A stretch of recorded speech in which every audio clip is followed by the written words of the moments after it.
नमस्कार। Genius with Satyendra पर आपका हार्दिक अभिनंदन है। आज मैं 1857 की क्रांति को लेकर उपस्थित हूं और मैं आशा करूंगा कि आज का ये कार्यक्रम आपको काफ़ी बेहतर लगेगा। मैं इस कार्यक्रम को आरंभ कर रहा हूं। 1857 की क्रांति के अनेकों कारण रहे थे, जिसमें सबसे प्रमुख कारण आर्थिक कारण था और आर्थिक कारण के पीछे लॉर्ड डलहौजी की नीतियां कहीं न कहीं जिम्मेवार थी। लॉर्ड डलहौजी ने 3 नीतियों का अनुसरण किया जिससे साम्राज्यवाद को बढ़ावा मिला। ब्लेजली के बाद लॉर्ड डलहौजी ऐसा गवर्नर था जिसने अंग्रेजी साम्राज्य विस्तार की नीति को व्यापक रूप दिया। उसका साम्राज्य विस्तार 3 नीतियों पर आधारित था, जो पहला था युद्ध की नीति, दूसरा था कुशासन की नीति और तीसरा था व्यपगत का सिद्धांत। युद्ध की नीति की तहत उसने सबसे पहले 1849 में पंजाब को भारतीय साम्राज्य में अधिग्रहित किया। उसके पश्चात उसने 1850 में पीगू और लोअर बर्मा के क्षेत्र को मिलाया। कुशासन की नीति के आधार पर उसने वाजिद अली शाह के शासन को समाप्त किया और अवध को भारतीय साम्राज्य में मिलाया। अवध को उसने भारतीय साम्राज्य में मिलाया।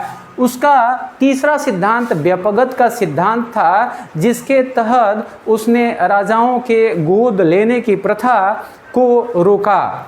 व्यपगत के सिद्धांत को मैं विस्तार से बताऊंगा और उस पर आधारित ट्रिक को भी समझाऊंगा। डलहौजी ने ब्रिटिश साम्राज्य के विस्तार के लिए व्यपगत सिद्धांत, जिसे डॉक्ट्रिन ऑफ लैप्स कहा जाता है, की नीति अपनाई। ब्रिटिश साम्राज्य में उस समय 3 तरह के राज्य थे। ये 3 राज्य निम्न थे। अधीनस्थ राज्य जो कंपनी पर आश्रित थे, इन्हें गोद लेने का अधिकार नहीं था। इसका उदाहरण मैंने झांसी को रखा है। ये पूर्णतः कंपनी पर निर्भर थे। उसके पश्चात दूसरे राज्य आश्रित राज्य थे, जो कंपनी के अधीन नहीं थे, लेकिन उनकी सुरक्षा की जिम्मेदारी कंपनी पर थी। तीसरे श्रेणी के राज्य स्वतंत्र राज्य थे। इन्हें गोद लेने की स्वतंत्रता थी। इसका उदाहरण जयपुर था। डलहौजी ने राज्यों का जो अपहरण किया, उसको मैंने एक कोड दिया है, सजस बुजनका। सजस बुजनका को मैं विस्तारित कर रहा हूँ, जो आपको समझने में आसान होगा। यहाँ एस का मतलब सतारा, जिसका विलय उसने 1848 में किया। विलय और कोड में बहुत ही प्यारा संबंध है। 1848 से हम लोग चलेंगे। 1849 में केवल 2 है, उसके पश्चात 51 नहीं है और क्रमवार हम आगे बढ़ेंगे। सतारा को उसने 1848 में, जे का अर्थ हुआ जैतपुर 1849 में, संभलपुर 1849 में, बी का अर्थ हुआ बघाट, बघाट को उसने 1850 में, उदयपुर 1852 में, झांसी 1853 में, नागपुर 1854 में, करौली 1855 में और अवध को कुशासन के आधार पर 1856 में उसने विलय किया। सजस डलहौजी ने साम्राज्य विस्तार की नीतियों को आगे बढ़ाने के लिए उपाधि और पेंशन को भी समाप्त करना आरंभ किया।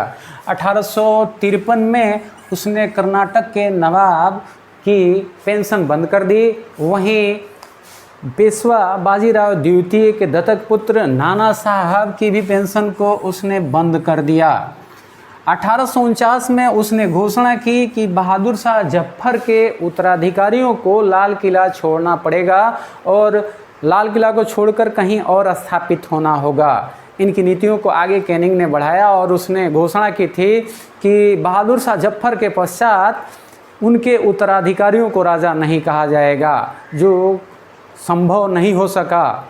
किसी न किसी रूप से 1857 के विद्रोह में डलहौजी की ये नीतियाँ कहीं न कहीं जिम्मेवार थी। अगर आपको आज का ये कार्यक्रम अच्छा लग रहा है तो आप मेरे चैनल को सब्सक्राइब करें और बेल आइकन को दबाएं ताकि नए अपडेट मिलता रहे। आज के लिए इतना ही। एक नए एपिसोड के साथ मैं पुनः मिलूँगा। तब तक के लिए आभार। जय हिंद।